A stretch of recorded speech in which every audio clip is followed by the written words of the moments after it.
No norte da América, foi forjado um estado que viria a se tornar o império mais poderoso do planeta. Os Estados Unidos da América marcaram, para o bem ou para o mal, muitos dos altos e baixos históricos do último século. E a história dos homens que presidiram a Casa Branca, centro do poder político, tem muito a nos ensinar sobre o nosso mundo. Então hoje vamos conhecer a vida extraordinária de vários dos presidentes dos Estados Unidos da América.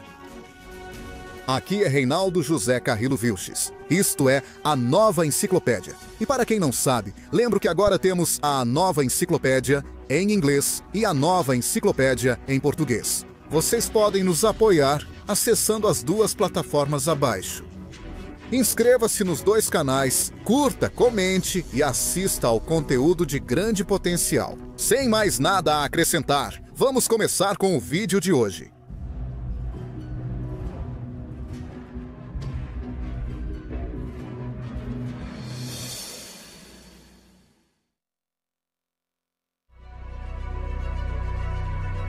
Ronald Wilson Reagan nasce em 6 de fevereiro de 1911 em Illinois, filho de Nell Clay Wilson, uma mulher trabalhadora de ascendência escocesa protestante, e de Jack Reagan, um vendedor com problemas de alcoolismo de ascendência católica irlandesa. Desde cedo, a família Reagan se mudava para várias partes do meio-oeste dos Estados Unidos, de acordo com as aventuras empresariais do patriarca Jack Reagan, para eventualmente se estabelecerem em Dixon, Illinois, onde moraram no andar de cima de uma loja da empresa. A educação primária e secundária de Ronald Reagan é pouco notada, mas ele se destaca nos esportes e no teatro. Ele também trabalha como salva-vidas no Lowell Park e já resgatou 77 pessoas. E depois disso, ele vai para a universidade, na Eureka College, onde obtém uma dupla licenciatura em Economia e Sociologia, com notas relativamente medianas. Na universidade, ele se destaca no esporte,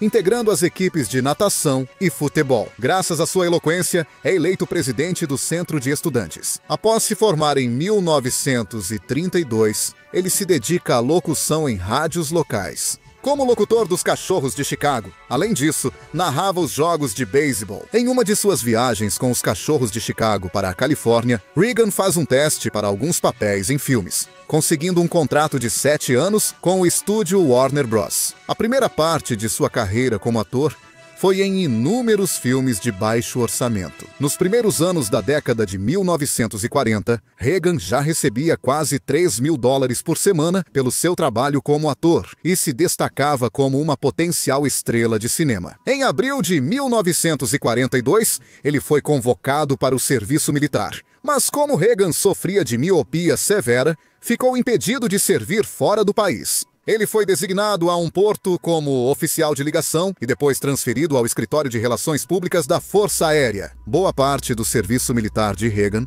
foi fazendo filmes para promover o esforço de guerra dos Estados Unidos. Ele foi dispensado finalmente com o posto de capitão em 1945.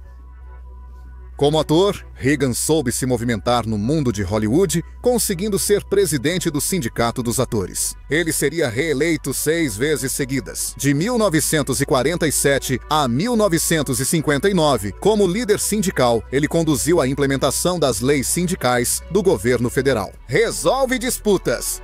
Destaca seu trabalho na época da Lista Negra de Hollywood, uma política de contratações que negava trabalho e contratações a atores, roteiristas, diretores e músicos, se tivessem vínculos ou simpatia pelo comunismo. Nesse último ponto, devemos destacar que Reagan inclusive foi informante do FBI, para quem fornecia os nomes e endereços dos sindicalizados do Sindicato dos Atores, e eram suspeitos de estarem envolvidos em atividades comunistas. Ronald Reagan foi casado 2 vezes. Seu primeiro casamento foi com a atriz Jane Wyman, com quem teve 2 filhas, Maureen e Christine. Também adotaram um menino chamado Michael. Por desavenças entre as ambições políticas de Ronald, eles se divorciaram em 1949. Quando Reagan chegou à Casa Branca, ele se tornou o primeiro presidente divorciado da história. A segunda esposa de Ronald foi Nancy Davis, que ele conheceu em 1949, após ter se divorciado e enquanto era presidente do Sindicato dos Atores. Eles se casaram em Los Angeles em 1952 e tiveram 2 filhos, Patty e Ronald. O relacionamento entre Ronald e Nancy Reagan foi muito próximo e íntimo, e seu afeto era demonstrado em público.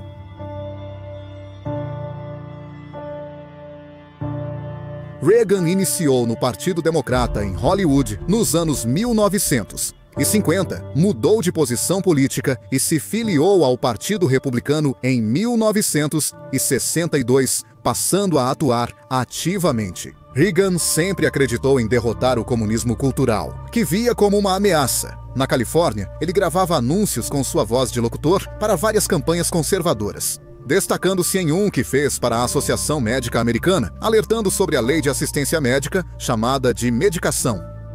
Um dos projetos emblemáticos de Lyndon Johnson, que ele considerava o fim das liberdades nos Estados Unidos da América, ele também se opunha ao auxílio às minorias negras, aos aumentos salariais e à criação da Agência Federal Corpos da Paz. Buscava, na época, ampliar a presença dos Estados Unidos no exterior. Durante sua presidência, tudo mudaria. Antes disso, pelas posturas, os republicanos da Califórnia já estavam impressionados com as ideias políticas de Reagan e pelo seu carisma. Assim, no fim de 1965, ele anuncia sua candidatura ao governo do estado. Na eleição de 1966, derrotando assim o prefeito de São Francisco. Nas eleições primárias do partido. E então lança a campanha para o governo, com uma plataforma de reforma do Estado, de bem-estar e de rejeição à incipiente contracultura hippie, anti-guerra e anti-governo dos movimentos estudantis californianos. E foi assim que ele fez em sua campanha. Apela ao lado racional dos brancos e propõe reprimir o movimento dos direitos civis dos afro-americanos e acabar com os mecanismos legais que davam moradia às minorias raciais dentro do Estado. Reagan disse que se um indivíduo não quiser vender ou alugar sua casa para pessoas de determinada raça, ele está em seu direito e ele defenderia esse direito. Dessa forma, Reagan vence a eleição para o governo da Califórnia, contra o democrata Pat Brown. No primeiro governo, ele equilibra o orçamento do estado. Como governador, ele entra em confronto com os movimentos estudantis, frequentemente usando a polícia rodoviária e de autoestradas da Califórnia para reprimir os bloqueios de vias. Ele enviou mais de 2.000 soldados da Guarda Nacional para ocupar o campus de Berkeley por 17 dias. Como governador, ele promove leis pró-armamentistas e busca impedir que membros do movimento lésbicas, gays, bissexuais e transgêneros possam trabalhar como professores em escolas públicas. Ele flerta com o complexo militar industrial para que montem negócios e fábricas no estado da Califórnia. Tenta, sem sucesso, continuar as aulas. Sentenças de morte no sistema penal californiano, porque a Suprema Corte do estado da Califórnia o impedia. Buscando a presidência dos Estados Unidos, Reagan se candidata sem sucesso às primárias dos republicanos. Em 1968, como parte do movimento para conter Richard Nixon. Depois, ele é reeleito em 1971. Como governador da Califórnia, fracassa novamente como candidato nas primárias presidenciais republicanas, até ser eleito.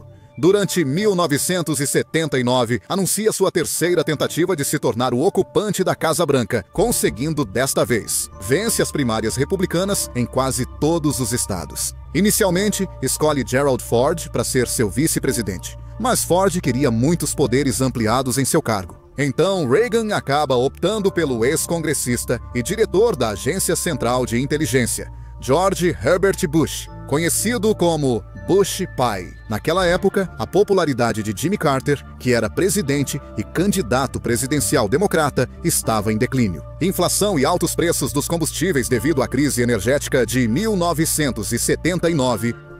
O fiasco da crise dos reféns obrigou Carter a apaziguar até seu próprio partido. Por sua vez, Reagan, com o lema de "Vamos tornar os Estados Unidos grandes novamente", ou seja, Make America Great Again, propunha cortes grandes nos gastos públicos em seu programa de governo. Orçamento equilibrado pela primeira vez desde os anos 60, economia mais aberta e desregulada e visão patriótica de engrandecimento nacional.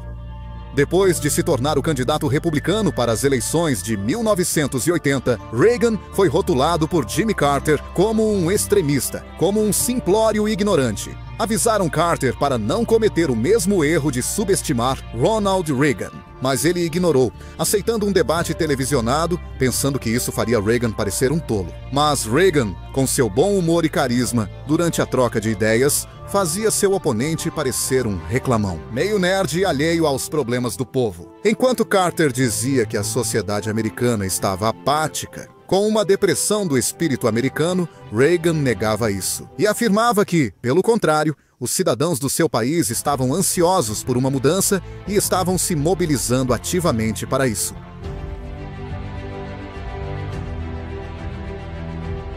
Com uma inflação de 2 dígitos, desemprego galopante e um estado endividado, os cidadãos escolheram como presidente, em 1980, Ronald Reagan. Com uma maioria esmagadora, Reagan conquistou 489 votos do colégio eleitoral contra 49 de Carter. A derrota de Jimmy Carter foi o pior desempenho eleitoral de um presidente desde 1932. Aos 69 anos, Reagan seria o presidente mais velho da Casa Branca até então. Recordes que depois foram quebrados por Donald Trump, 36 anos depois, aos 70 anos, e depois por Joe Biden, com 77 anos, durante a transição de Carter para Reagan. Ele é assessorado por centros de estudo conservadores, como a Heritage Foundation, o Instituto de Empresários Americanos e o Instituto Hoover. Reagan lidera o que chamaram de uma revolução conservadora. Após a grande revolução cultural dos anos 60 e 70, vivida pelos Estados Unidos da América e pelo mundo, protagonizada por estudantes que se preocupavam com questões como a Guerra do Vietnã, os direitos civis dos afro-americanos, a pobreza e a moral cultural e sexual. A chamada Revolução Conservadora, que misturava elementos liberais e conservadores, foi promovida pela direita. Não com radicais desempregados ou classes abastadas, mas com trabalhadores de classe média e sua ética de trabalho. Estavam determinadas a acabar com esse velho modelo intervencionista de Franklin Delano Roosevelt, aspirando a pôr fim aos conflitos. Controles estatais, reduzir os auxílios governamentais e fortalecer novamente os Estados Unidos. No mundo, em um momento em que os republicanos eram percebidos culturalmente como elitistas de clubes de campo, Reagan, com sua retórica, derrota eleitoralmente os democratas com o voto da classe média. Os americanos escolhiam os republicanos quando queriam calma e manter tudo como estava. Com Reagan, buscaram mudança nas urnas, contra o status quo liberal e as grandes mudanças culturais do país. Em 1980, os republicanos conquistaram o Senado pela primeira vez desde 1952 e recuperaram a Câmara dos Representantes em 1994 e 1996. Pela primeira vez desde os anos 1920 de forma consecutiva. E eles fazem tudo isso sobre o legado de Ronald Reagan. Já como presidente, Reagan se concentra na política de defesa, na indústria militar e na presença dos Estados Unidos em nível mundial. Isso renovaria a política belicista dos Estados Unidos, que se manteria até processos como a Guerra do Oriente Médio. No século XXI, Reagan também tenta focar na desregulamentação governamental da economia. Então, ele reduz os gastos do Estado em quase todo o gabinete do governo. No entanto, ele aumenta substancialmente os gastos militares do Departamento de Defesa e também expande os gastos do Medicare e de outros programas de bem-estar social.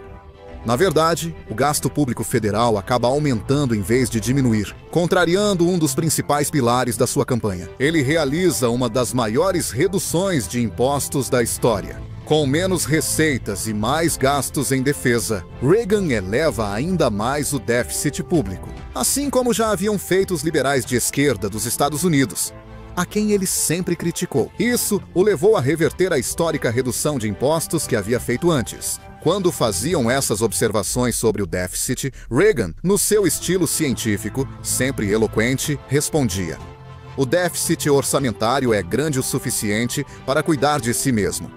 Então, não precisamos nos preocupar com ele. Na presidência, Reagan adota discurso conservador com valores cristãos. Ele usou o governo federal para restabelecer orações obrigatórias nas escolas públicas e propôs emendar a Constituição para que houvesse uma provisão que defendesse o direito de rezar e exibir imagens religiosas. Ele não pode mais desfazer isso. O Departamento de Educação, criado por Jimmy Carter para agradar sindicatos de professores, era considerado uma grande ameaça à liberdade educacional. Em 30 de março de 1981, Reagan, seu secretário de imprensa, um policial e um agente do serviço secreto foram baleados por John Hinckley Jr. ao deixarem o Hotel Hilton de Washington. Reagan foi levado às pressas para a emergência do Hospital Universitário George Washington e passou por uma cirurgia de emergência, da qual, felizmente, sobreviveu. Outra contradição de Reagan antes da presidência foi a anistia concedida em 1986.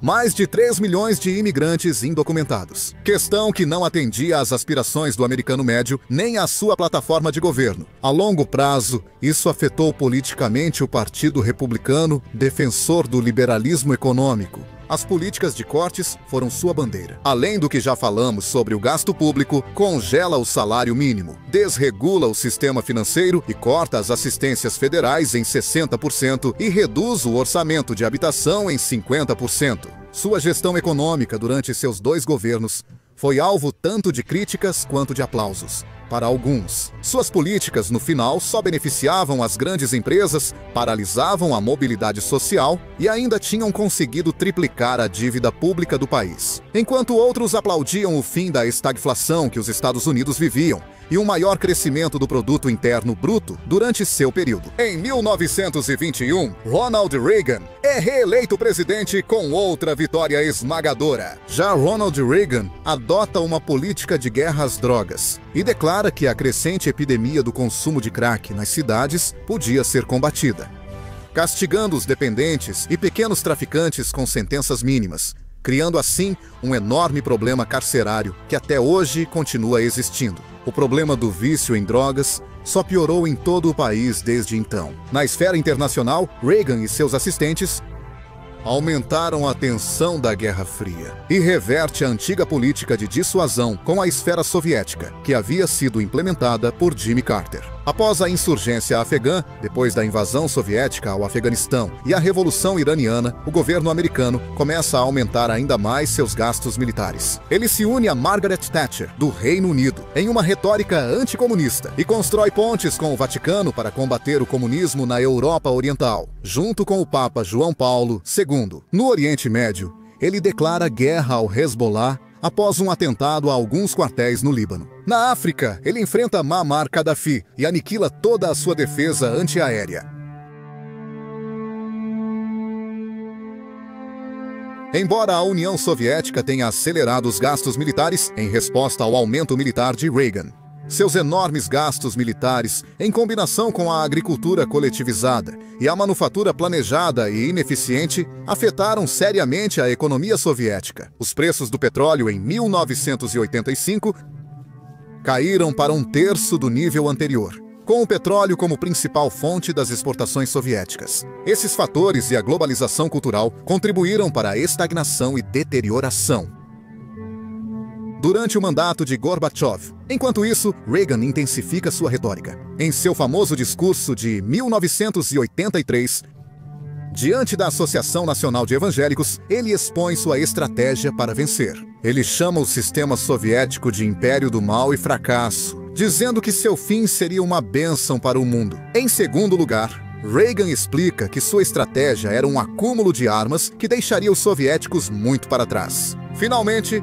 mostrando otimismo ele elogia a democracia liberal e afirma que esse sistema vencerá o comunismo soviético. 4 anos depois, Reagan fez seu icônico discurso ao lado do Muro de Berlim, dizendo a Gorbachev: derrube este muro, um dos pontos mais baixos de sua presidência. Talvez tenha sido o escândalo Irã-Contras, no qual os lucros que os Estados Unidos obtinham com a venda de armas. O Irã, durante a guerra entre Iraque e Irã, recebia armas que eram entregues aos contras nicaragüenses para combater os sandinistas, contrariando o que o Congresso dos Estados Unidos havia decidido. E isso não parou aí. porque, além de dar dinheiro aos contras nicaragüenses, também se facilitou o tráfico de drogas. Para financiá-los, a CIA vendia cocaína e crack por meio de intermediários em áreas pobres das cidades. Usavam os lucros para entregar aos contras comprarem armas, sem saber, paradoxalmente, que os contras, com esse dinheiro, também estavam alimentando os chefes do tráfico na América Central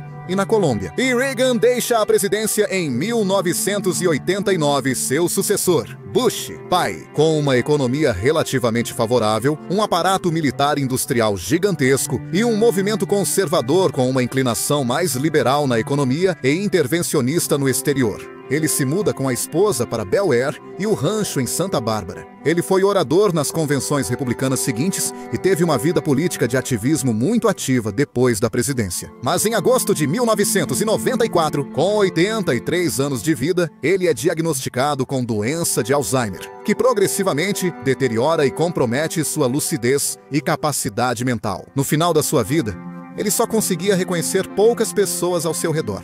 Apesar disso, continuava ativo, mas a idade fez o seu papel. Em 5 de junho de 2004, quando Ronald Reagan morre aos 93 anos de pneumonia em sua casa em Bel Air. Seu funeral aconteceu primeiro na Califórnia, seguido de um funeral de Estado na Catedral Nacional de Washington, presidido por George W. Bush. Ao seu funeral compareceram Margaret Thatcher, Mikhail Gorbachev, Tony Blair, o então príncipe Charles, Gerhard Schroeder, entre outros. Na sua morte, Reagan era o presidente mais longevo da história dos Estados Unidos da América. Assim, termina a vida de um homem que veio aprofundar as mudanças econômicas que o mundo vivia, que depois conduziram ao consenso liberal de Washington. Gera produto interno bruto mais alto, mas reduz mobilidade social. Sustenta uma política externa excepcional, mais intervencionista, hostil ao comunismo. E, a partir do discurso, promove a moral e o orgulho norte-americano. Depois que, após 4 presidências fracassadas,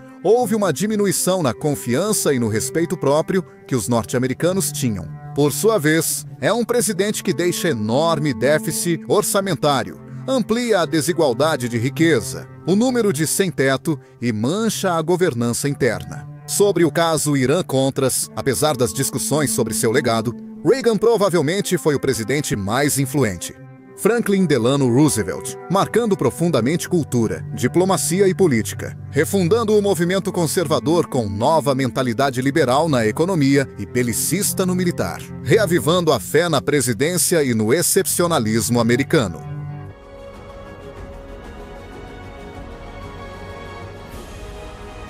Kennedy nasceu em Massachusetts em 29 de maio de 1917. Kennedy foi presidente por menos de 3 anos antes de seu assassinato.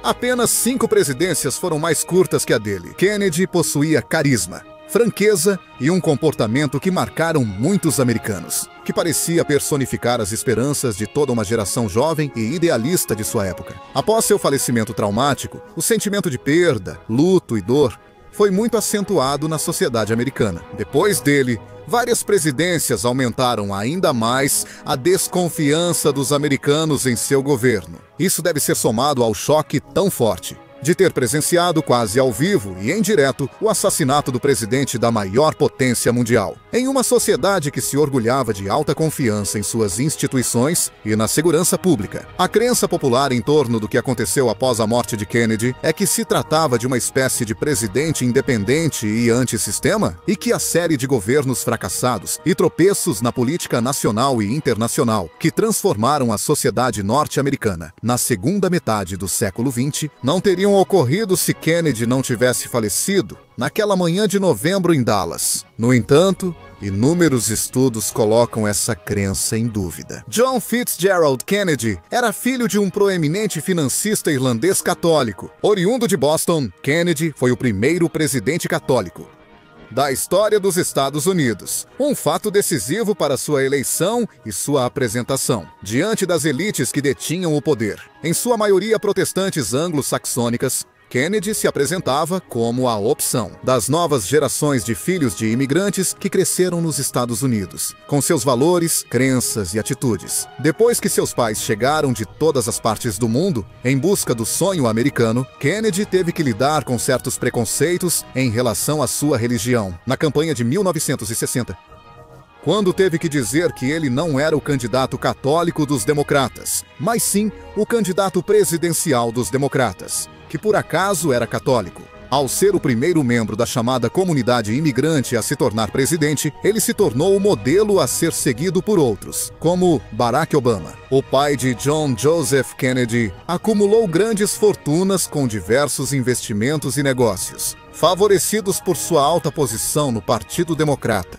Consolidou-se como legislador e apreciador de capitais. O crime organizado dos Estados Unidos da América, em 1934, é um dos maiores financiadores da campanha de Franklin Delano Roosevelt. Roosevelt, satisfeito com seu financiador Joseph Kennedy, o nomeia presidente da Comissão de Valores Mobiliários, com o objetivo de regular o mercado financeiro. Para que não acontecesse outro 29, duramente criticado por isso, Roosevelt admite que escolheu Joseph Kennedy para esse trabalho, justamente por causa de suas relações com o crime organizado.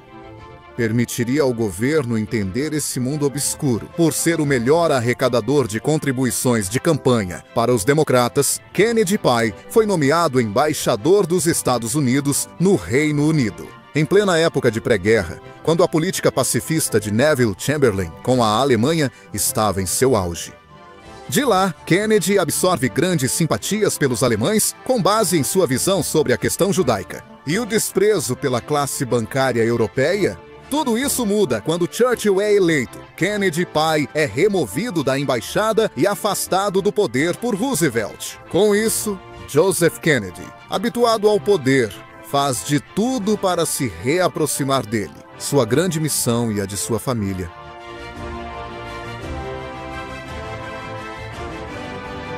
John F. Kennedy cresce em uma família muito rica e poderosa. Estuda em Harvard e faz uma tese que se tornaria um livro muito vendido sobre a política externa da Inglaterra com a Alemanha nazista. Depois serve nas Forças Armadas, atua no Teatro de Operações do Pacífico e, por isso, recebe uma condecoração militar, algo que sempre marcou sua carreira. Para se defender, ele alegava que, se tivesse usado o dinheiro do pai, teria vencido com margem maior. Como congressista, ele diz: representa o distrito mais pobre de Massachusetts, o que lhe garante certo contato.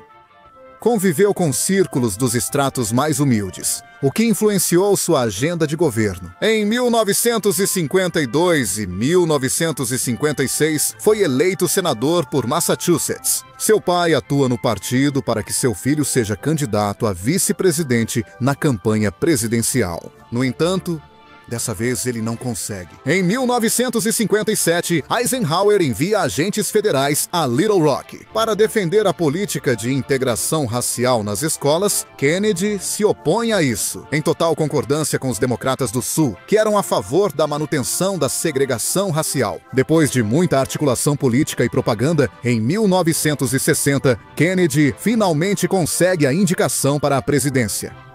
Mas isso foi após não ter grandes conquistas legislativas. Ele não impulsionou nenhuma lei que conseguisse aprovação.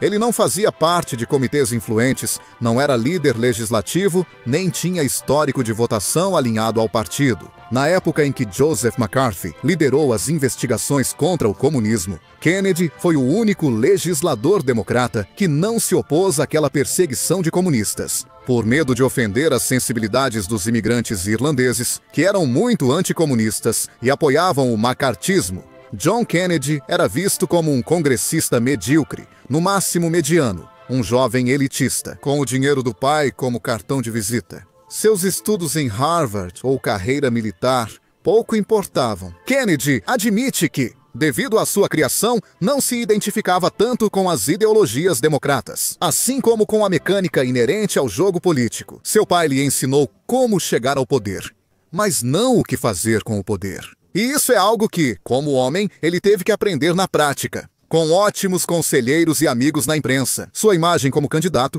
começa a se tornar muito favorável ao país, a tal ponto que lhe permite ser o vencedor. Um famoso debate contra Nixon, quando, em termos de discurso, Kennedy realmente tinha pouco a oferecer, Kennedy chega à presidência com uma margem muito pequena. Entre rumores de fraude, Kennedy propunha governar.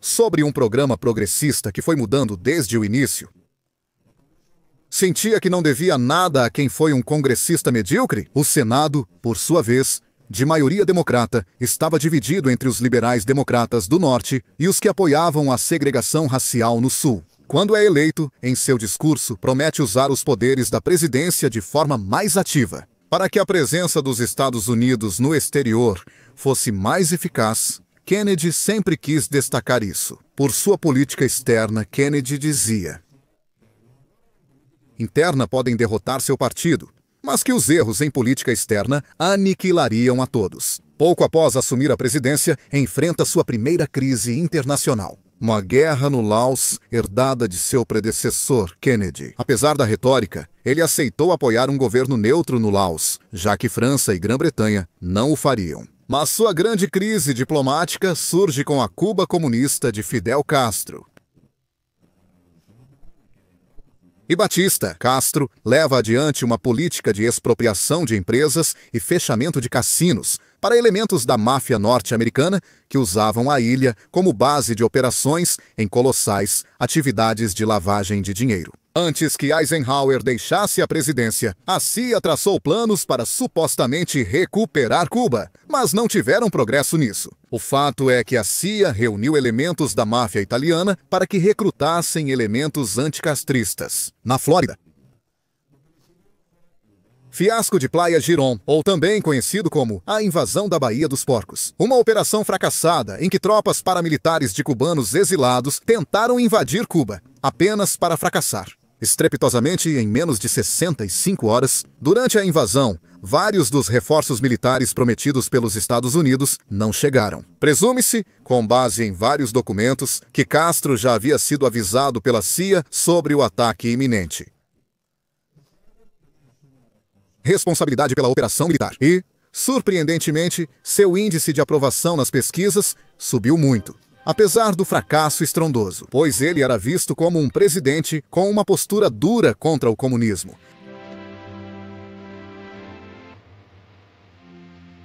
Sobre Kennedy e o anticomunismo, destaca-se seu esforço internacional na região. Durante sua visita à Venezuela, para se reunir com Rômulo Betancourt, cuja polícia política, treinada pelos setores de segurança e defesa do governo Eisenhower, atuava fortemente na contra-insurgência, contra subversivos de esquerda na Venezuela. Após o fracasso da crise da Baía dos Porcos, Kennedy compromete sua política externa no Sudeste Asiático, ao não envolver os Estados Unidos na crise de contenção comunista no Laos. E pouco tempo depois da Baía dos Porcos, surge a famosa crise dos mísseis, que se originou pela instalação de mísseis na ilha por parte da União Soviética, o que produziu fortes tensões bélicas e diplomáticas entre Moscou e Washington. Durante a crise, diante dessa crise, manejada com cuidado entre Kennedy e seus assessores, acaba sendo montado um bloqueio naval a Cuba, no qual se integram destroyers navais venezuelanos. Com intensas negociações, a União Soviética retira mísseis de Cuba e os Estados Unidos da América removem mísseis de áreas estratégicas próximas à Rússia. Kennedy não era visto como um líder nacional. Teve que buscar o apoio dos democratas do Sul. Teve que estender a mão para o outro lado do corredor, para os opositores republicanos que buscavam acabar com a segregação racial. Portanto, em vez de impulsionar ao máximo a agenda dos direitos civis dos afro-americanos, ele decidiu fazê-lo em câmera lenta, aumentando salários, promovendo subsídios e implementando políticas assistenciais, que a longo prazo os beneficiários seriam segmentos racialmente marginalizados. Com o apoio dos democratas do Sul, Kennedy nomeou juízes. Eles eram favoráveis à segregação. Kennedy prometeu aos líderes civis acabar com a segregação na moradia por decreto assim que assumisse o poder. Ele levou 9 meses para isso e não fez nada. Sobre a segregação nas escolas, ele achava que o governo federal não podia intervir na educação.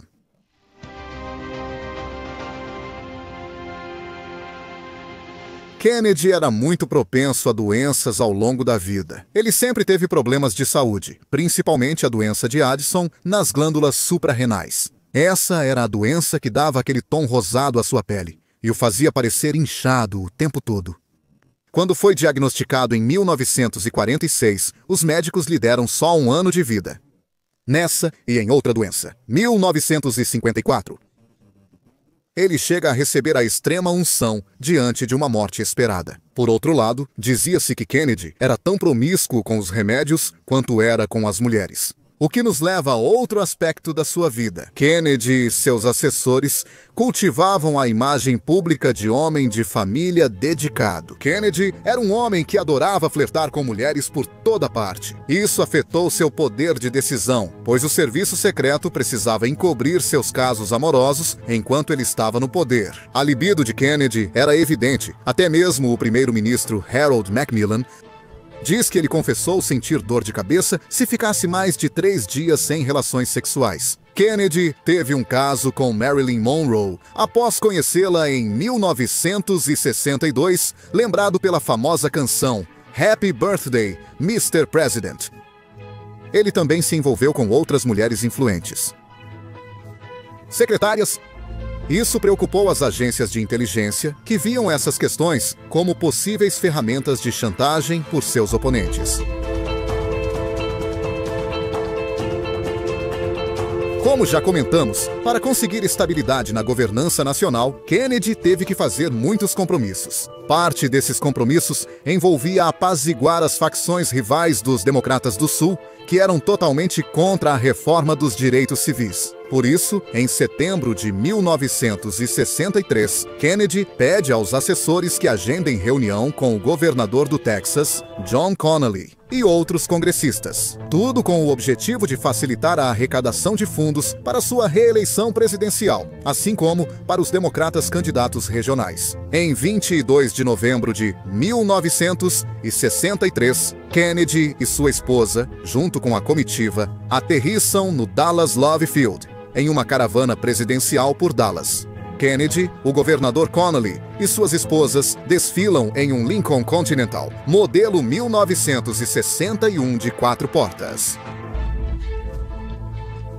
Na praça, cumprimentando o público, a primeira-dama do Texas, Nellie Connally, comenta com Kennedy que a recepção calorosa era uma demonstração de que naquele estado ele era muito apreciado. E Kennedy responde que sim, que era evidente que realmente gostavam dele. Isso ele não sabia.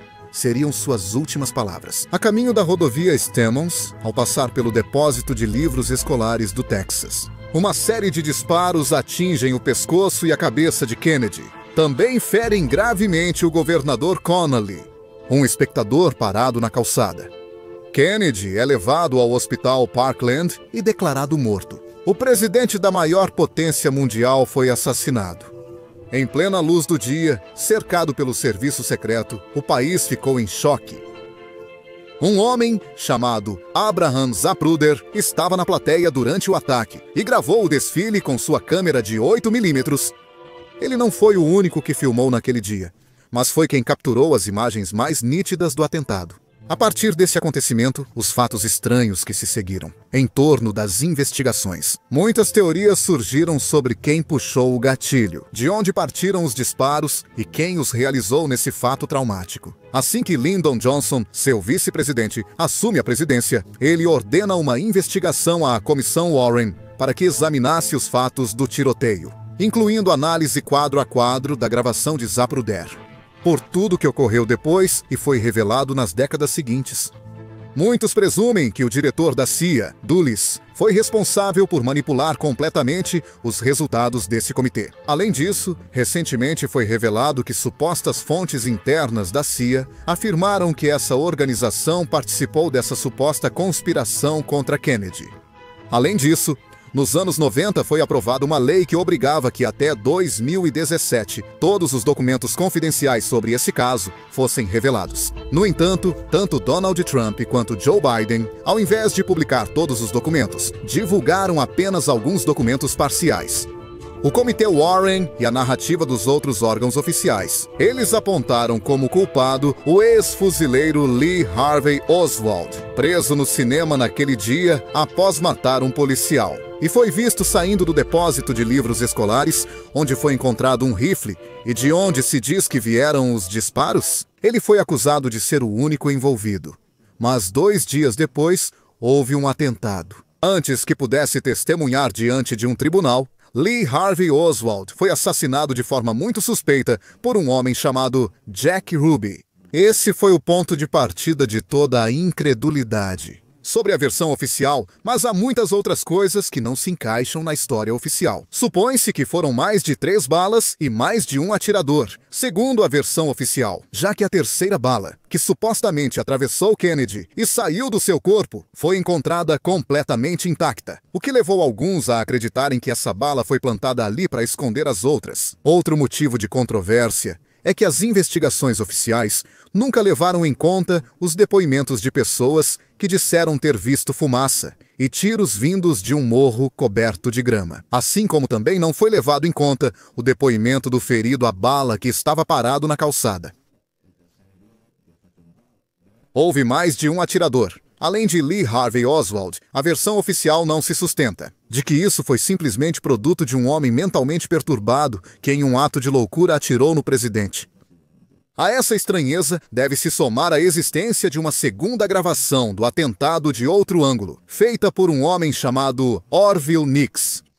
A gravação foi vendida à imprensa e outra entregue ao FBI. Lá, supostamente, era mostrado o atirador estava numa colina gramada com arbustos. No entanto, o governo confiscou a gravação e Nix afirma que, quando a devolveram, havia trechos da fita removidos. Além disso, as autoridades ignoraram investigar as graves falhas de segurança no trajeto da caravana, por parte do Serviço Secreto, do FBI e do Departamento de Defesa. Outra das muitas razões para a suspeita foi a janela de tempo em que os disparos foram efetuados, a partir do 6º andar de uma livraria. Em definitivo, muito provavelmente, nunca vamos saber quem foram os autores desse magnicídio histórico e há muitas especulações em torno disso. Com essa controvérsia, chegava ao fim a vida de John Fitzgerald Kennedy, que buscou com sua presidência gerar uma série de mudanças a nível social, que não pôde concretizar, devido aos compromissos políticos daqueles que o rodeavam, e por ter dado prioridade às relações internacionais em detrimento da política interna. Sua vida pessoal, complicada,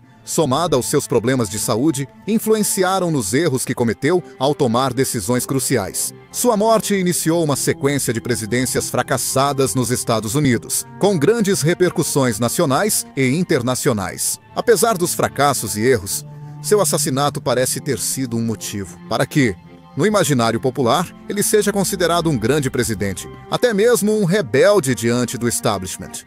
Apesar de ter vindo de uma poderosa família democrata,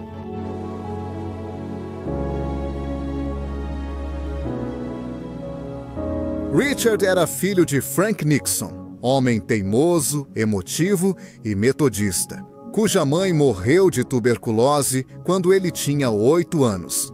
E seu pai se casou novamente quando ele tinha 11 anos. Sendo assim, o pai de Richard Nixon sofreu grandes abusos nas mãos de sua madrasta, que tornaram sua vida insuportável. Aos 14 anos, Frank Nixon fugiu de casa e começou a trabalhar no meio rural. E por seu caráter violento, durante seu desenvolvimento, ele pulou de emprego em emprego, tendo uma grande capacidade de trabalho, mas muito pouca inteligência emocional. Por sua vez, a mãe de Richard Nixon se chama Hannah Milhouse, uma mulher tranquila, comedida, pouco emotiva e da sociedade religiosa, conhecida como os Quakers. Hannah e Frank se conheceram em uma festa no Dia dos Namorados e começaram a sair, apesar do desagrado da família de Hannah, que não aprovavam o relacionamento dela com aquele rapaz carrancudo, de maneiras e modos horríveis. Assim, Richard Milhouse Nixon nasce em 9 de janeiro de 1913. Em Yorba Linda, em uma casa de madeira construída à mão pelo próprio pai, em um terreno onde se cultivavam limões. Era o segundo de 5 irmãos desde a mais tenra idade. Richard era um menino tranquilo, sério, inteligente e muito dedicado aos estudos, com uma inteligência emocional distante que o afastava dos outros. Superou a pobreza quando seu pai, com ética de trabalho protestante, trabalhou muito e abriu um posto de gasolina e um armazém de sucesso. Aos 12 anos de idade, Richard vê seu irmão de 7 anos, Arthur, morrer, vítima de uma doença fulminante, fato que o marcou para sempre. Depois, o trauma voltaria a atingi-lo. Seu irmão mais velho, chamado Harold, faleceu vítima de tuberculose. Desde a infância até a adolescência, Nixon sempre foi privado de carinho por seus pais. E essa falta de atenção influenciou e moldou o estadista para a posteridade. Richard Nixon sempre gostou de se refugiar nos livros. Ele estudava constantemente. Graças à grande inteligência que cultivou, ele tinha uma memória prodigiosa e uma natureza muito trabalhadora. Ele se formou no Whittier College e depois estudou Direito na Faculdade de Direito da Universidade de Duke. Durante sua formação acadêmica, Nixon se destacou por sua habilidade no debate competitivo. E é com essa capacidade de debate que a ideia de seguir carreira na administração pública começa a criar raízes em sua mente. As crianças com histórico de abandono emocional são mais propensas a sofrer de depressão e não costumam experimentar a felicidade, da mesma forma que o restante da população que não sofreu esses abusos. A personalidade fria e distante de seus pais teve um impacto muito duro em Richard. Como os Quakers praticam o autocontrole? Por meio da abstinência. Ele buscou outra fonte de dopamina para alcançar a felicidade que não teve na infância. Essa fonte seria o poder. Para alcançar esse poder e felicidade que tanto queria, segundo ele, Nixon utilizou as ferramentas e estratégias mais eficazes que aprendeu em sua experiência familiar. Em sua vida pública, Nixon personifica sua mãe. Restrito, comedido, pouco emotivo e profundamente religioso, Hannah Milhouse era uma mulher muito querida em sua comunidade. Enquanto seu pai era um homem repudiado, ele adotou o que funcionava para seu pai no ambiente familiar: agressividade e frequentes explosões e demonstrações violentas, aquelas que pudemos ouvir nas gravações do sistema de escutas da Casa Branca. Essa foi a dinâmica da sede de poder, que definiu sua presidência como homem. Do casamento de Richard Nixon com Pat Ryan, podemos dizer que eles se conheceram em Whittier quando Nixon era um jovem advogado, recém-formado pela Universidade de Duke. Eles se conheceram em um grupo de teatro, quando ambos participavam juntos em uma peça de teatro. E Richard, apelidado de Dick, pediu ela em casamento no primeiro encontro. Mas eles não se casaram imediatamente. Após 2 anos de namoro com a ruiva irlandesa, ele finalmente conseguiu o sim dela. Em 21 de junho de 1940, em Riverside, Califórnia, Pat Nixon, sua esposa, era atraída pela ambição do marido, seu caráter e sua dedicação. Depois de se casarem, eles foram passar a lua de mel no México. E depois viveram em um pequeno apartamento em Whittier, até a eclosão da Segunda Guerra Mundial, quando Nixon trabalharia como advogado no escritório de controle de preços, mudando-se diretamente para Washington, Distrito de Colômbia, com sua esposa. Lá, ele se alistaria na Marinha.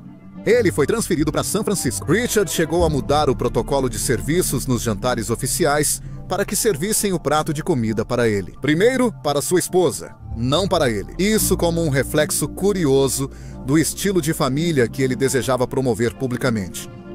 No âmbito religioso, embora Pat Nixon fosse metodista, ela e Richard iam a qualquer igreja protestante próxima à casa onde moravam, especialmente quando viviam em Washington, Distrito de Colômbia. Ao se formar, Nixon começou a trabalhar como advogado e em pouco tempo não foi difícil para ele subir na hierarquia política, até que conseguiu um cargo como congressista de seu país. Depois, entrou no famoso Comitê do Congresso para a investigação das atividades anti-americanas. Lá, ele se dedica com muito empenho a perseguir intelectuais e potenciais comunistas para ganhar pontos com o mundo republicano. Com sua dedicação e eficácia, Nixon logo se torna o rosto público da legislação anticomunista. Sua habilidade para crescer dentro da estrutura republicana e seu apoio popular o catapultam politicamente, conseguindo ser indicado a vice-presidente na candidatura de Dwight Eisenhower em 1952. Sua postura conservadora e ousadia o tornam candidato à presidência nas próximas eleições. Eleições que ele perde pelo que ele considerava a margem de votos mais apertada da história. e que ele atribuiu às conexões do pai de Kennedy com as máfias e com o crime organizado do país. Como curiosidade, vale destacar quem ouviu pelo rádio o debate presidencial entre Kennedy e Nixon. Atribuíam a vitória a Nixon, enquanto os que assistiram à disputa pela televisão consideraram que Kennedy tinha derrotado Nixon, porque este último não parava de suar e transpirar durante a transmissão. 2 anos depois de perder para Kennedy, Nixon se candidata a governador da Califórnia e volta a perder de forma estrondosa. Naquele momento, poucos previam um futuro para ele na política, mas o político quacre californiano se dedicou a cultivar amizades, viajando pelo mundo e conhecendo líderes mundiais.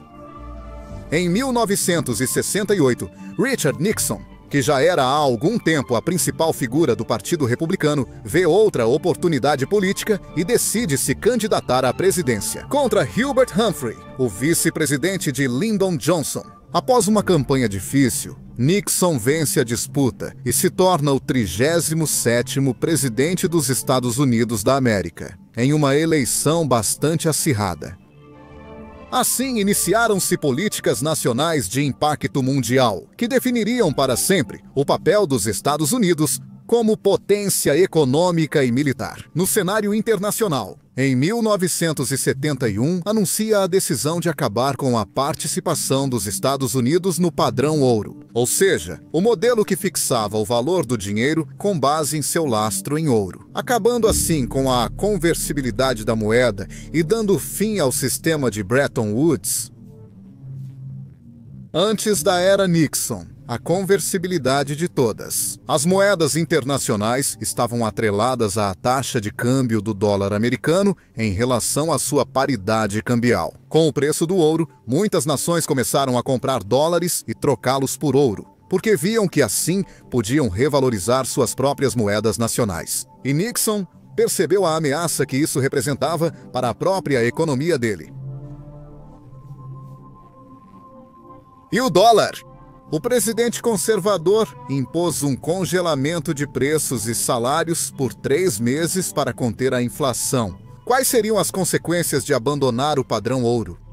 Essas medidas ficaram conhecidas como o choque Nixon e foram aplaudidas pela imprensa liberal e por grande parte dos eleitores. No fim, o dólar teria se desvalorizado mais de 3.400% em relação ao ouro. Por sua vez, durante o primeiro mandato de Nixon, para o Departamento de Defesa e para seus assessores da comunidade de inteligência, ficava cada vez mais evidente que a guerra de desgaste do exército norte-americano contra as guerrilhas comunistas de Ho Chi Minh, no Vietnã do Norte, era uma causa perdida. O governo, junto com a mídia, encontrou um bode expiatório. Bem conveniente para desviar a atenção desse conflito. Os entorpecentes. No final dos anos 60 e no começo dos anos 70, os noticiários e os jornais foram repentinamente tomados por histórias de soldados viciados em drogas e em vícios que haviam adquirido na linha de frente. O detalhe que a mídia, convenientemente, escondeu dos norte-americanos era que os soldados evitavam se drogar no campo de batalha. Um mês depois, 2 congressistas visitaram o Vietnã para ver com seus próprios olhos alguns poucos soldados feridos. Viciados em heroína? Em junho de 1971, Richard Nixon declarou que o inimigo público número 1 dos Estados Unidos é o abuso de drogas e que era necessário lançar uma ofensiva contra as drogas. Uma guerra de 3 trilhões de dólares desde a sua instauração, que parece perdida quando vemos que o consumo de drogas não parou. E cada vez mais, os legisladores flexibilizam as leis que penalizam o cultivo, consumo, posse, comércio e atividades derivadas, tudo relacionado aos entorpecentes. Como resultado dessa guerra contra as drogas, os Estados Unidos têm uma taxa de encarceramento 6 vezes maior que a da China em proporção à sua população. Isso se traduz em mais pessoas atrás das grades do que nos gulags. Só piorou nesse país. A maioria desses condenados vem de sentenças relacionadas a entorpecentes. Outro aspecto a destacar desse personagem influente é que, durante sua campanha eleitoral, Richard Nixon se apresentou como uma espécie de pacifista. O homem que traria as tropas do Vietnã de volta para casa, algo que mães e pais tanto desejavam. Cansados de receber uma bandeira dobrada e uma carta de condolências do Departamento de Defesa. Ao fazer seu discurso inaugural, ele fez a promessa ao povo dos Estados Unidos de acabar de forma honrosa com a guerra no Vietnã. Mas esteve longe de ser um fim honroso. Esse fim honroso poderia ter terminado em guerra nuclear, porque em outubro de 1969, Nixon ordenou que 3 bombardeiros B-52 fossem carregados com ogivas nucleares e fazer voos rasantes nas fronteiras da União Soviética, durante 3 dias, com o objetivo de ousadamente intimidar os soviéticos, de que ele, e mais ninguém, faria qualquer coisa que fosse necessária para vencer a guerra. No Sudeste Asiático, essa demonstração impetuosa de força foi batizada pelo californiano. Eu quero que os vietnamitas do Norte acreditem que chegamos ao ponto em que eles acreditam, que eu posso fazer qualquer coisa para parar a guerra. Vou fazê-los pensar que estou obcecado com o comunismo. Botão nuclear? Com isso, Ho Chi Minh estará em Paris em 2 dias, implorando pela paz. Que não leve meu filho para casa.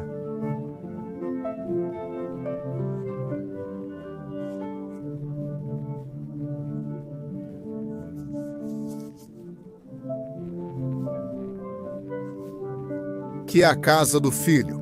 Eu não vou, porque eu não quero que ninguém veja. Eu não vou para casa, porque eu não quero... Veja. Não... Sé, na minha boca é uma mensagem. Não coloquem uma. Diz não que o bebê...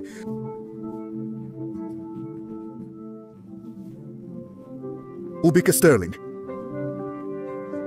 A chegada dos comunistas ao Camboja mataria mais de 2 milhões de cidadãos desse país. Por outro lado, destacou-se a visita de 7 dias de Richard Nixon à República Popular da China, em fevereiro de 1972. Foi uma estratégia diplomática importante que marcou o fim do isolamento diplomático que existia entre a nação asiática e os Estados Unidos, após mais de 1/4 de século sem comunicação. Ao visitar Pequim, Nixon ganharia influência sobre a China, superando a União Soviética, com quem os chineses já estavam acostumados, em maus termos. Após o conflito ideológico e político entre China e União Soviética de 1955 a 1960,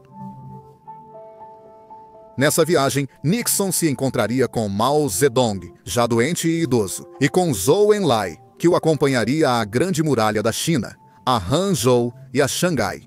Dessa visita, ficou como legado o Comunicado de Xangai, uma declaração de política externa bilateral que reflete visões geopolíticas que permanecem como um dos alicerces das relações entre a China e os Estados Unidos até hoje.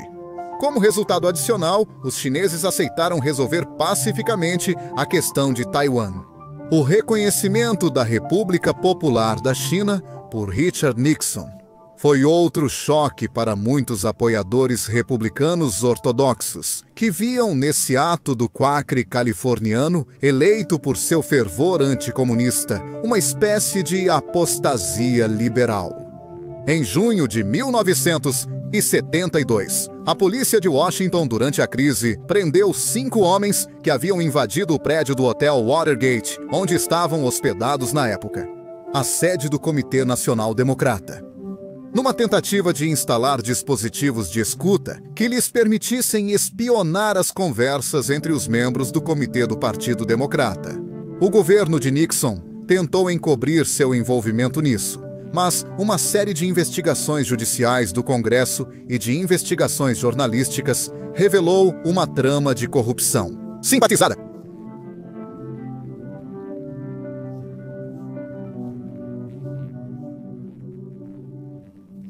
O governo tentou encobrir seu envolvimento, Mas a trama de corrupção simpatizada tentou envolvimento.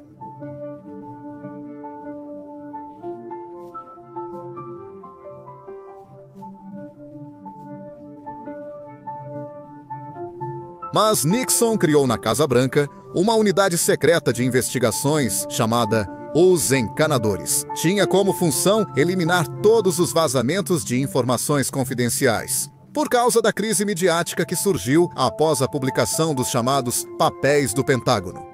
Isso era uma série de documentos que revelavam como os Estados Unidos foram se envolvendo de forma irregular no conflito do Vietnã, desde a presidência de Harry Truman, Dwight Eisenhower, John Kerry.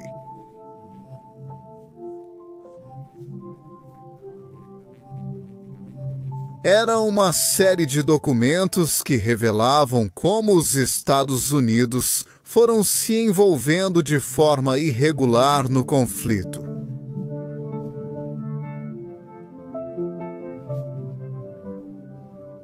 A presidência de Dwight Eisenhower. Depois que Gerald Ford chegou à presidência em 1974, ele concedeu um indulto presidencial a Richard Nixon pelos crimes cometidos contra os Estados Unidos. Em 1975, Nixon estava praticamente arruinado financeiramente, vivendo além dos seus meios de renda em sua luxuosa casa na Califórnia, às custas de seus benfeitores políticos. Só foi depois de uma série de entrevistas famosas com David Frost, um famoso entrevistador de celebridades e entretenimento.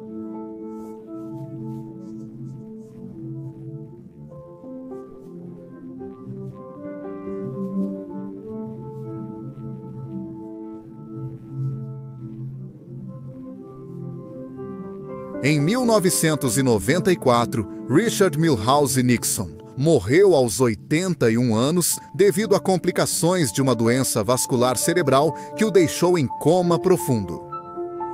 Basta olhar para as políticas de Nixon e ouvir seus detratores do corredor ideológico que se opõem a ele, para percebermos que seus críticos da esquerda, na verdade, têm muito mais em comum com ele, tanto ontem quanto hoje, do que gostariam de admitir.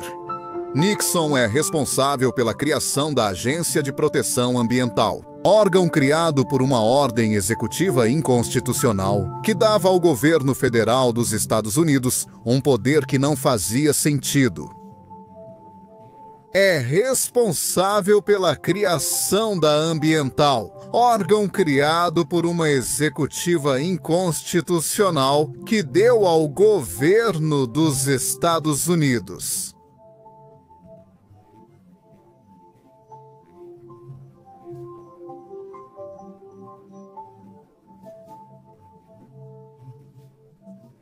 Um poder que a Agência Ambiental, órgão executivo inconstitucional, dava ao governo dos Estados Unidos. Um poder que não tinha.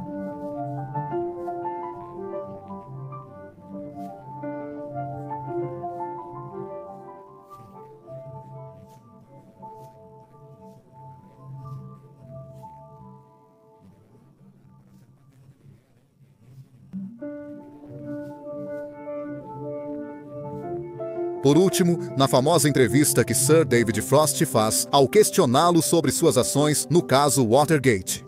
Nixon, um republicano que deveria estar do lado do império da lei, da Constituição e da Carta de Direitos. Ele respondeu que, se um presidente comete esses excessos, então realmente não é ilegal. Seja como for, o legado de Richard Nixon na história dos Estados Unidos e do mundo é inegável. Ele foi um presidente laureado e desprezado. Foi sua gestão que, mesmo hoje em dia, continua tendo consequências na geopolítica e no desenrolar dos conflitos mundiais. Desde as relações com a China, a forma como se lida com o flagelo das drogas dentro e fora dos Estados Unidos, até a política de desarmamento nuclear. Até os eternos rancores da esquerda mundial, que fizeram do único presidente vindo da Califórnia o protótipo do seu repúdio. Suas políticas continuam sendo motivo de controvérsia. Muito obrigado a todos por terem assistido a este vídeo. Espero que tenham gostado. E lembro a vocês que abaixo podem encontrar a nova enciclopédia em inglês e a nova enciclopédia em português. Curtam todos os vídeos desses canais, compartilhem com seus conhecidos, assistam ao material que realmente vale a pena e, bom, inscrevam-se em ambas as plataformas. Obrigado a todos, que Deus abençoe.